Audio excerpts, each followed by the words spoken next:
எனக்கு ஏற்பட்ட ஆபத்துக்கு காரணம் யாருன்னு தெரியும். உங்க ஃபேவரட் சீரியல்ஸ் இனி டிவிக்கு முன்பே சன் நெக்ஸ்ட் ஆப்ல.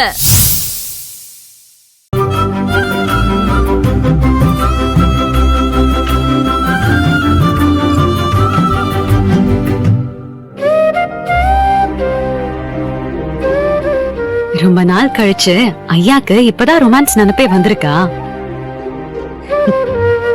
சரி, அம்மா பாட்டு பேசிட்டியா?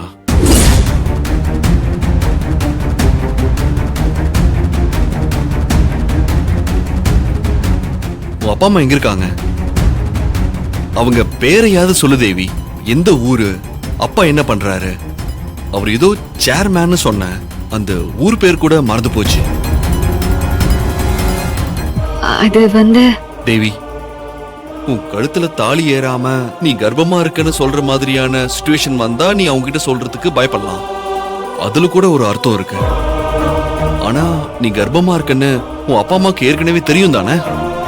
இப்ப நமக்கு கல்யாணமே ஆயிடுச்சு. அது ஒரு நல்ல விஷயம் தானே? அதான் அவங்களுக்கு போன் பண்ணி சொல்றதுக்கு என்ன தயக்கம்? அதான் எனக்கு ஒண்ணுமே புரியல. Actually what is your problem Devi? இவளுக்கு என்ன பிரச்சனைன்னு ஏன் சொல்லவே மாட்டேங்கிறா?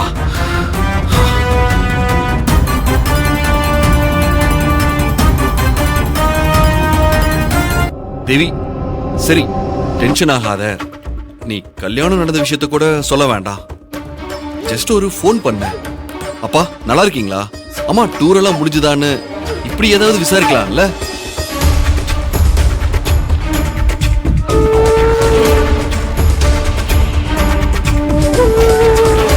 இங்க பாரு, நான் ரொம்ப பொறுமையா ஒரு குழந்தைக்கு சொல்ற மாதிரி சொல்றேன். உங்க அப்பா அம்மா வந்தாதான் பேசி முடிவாகி நம்ம வாழ்க்கையை தொடங்க முடியும். என் அம்மா ரிசப்ஷன், தல தீபாவளின்னு ஏதோ கிராண்டா பிளான் பண்றாங்க. இதெல்லாம் நடக்கும் போதே நம்ம ரெண்டு குடும்பமும் ஒண்ணு சேர்ந்துட்டா அப்புறம் நம்ம மொத்த எதிர்காலமும் பிரகாசம் ஆயிடும். நம்மளோட எல்லா ப்ராப்ளமும் சால்வ் ஆயிடும். இது உனக்கு புரியுதா இல்லையா?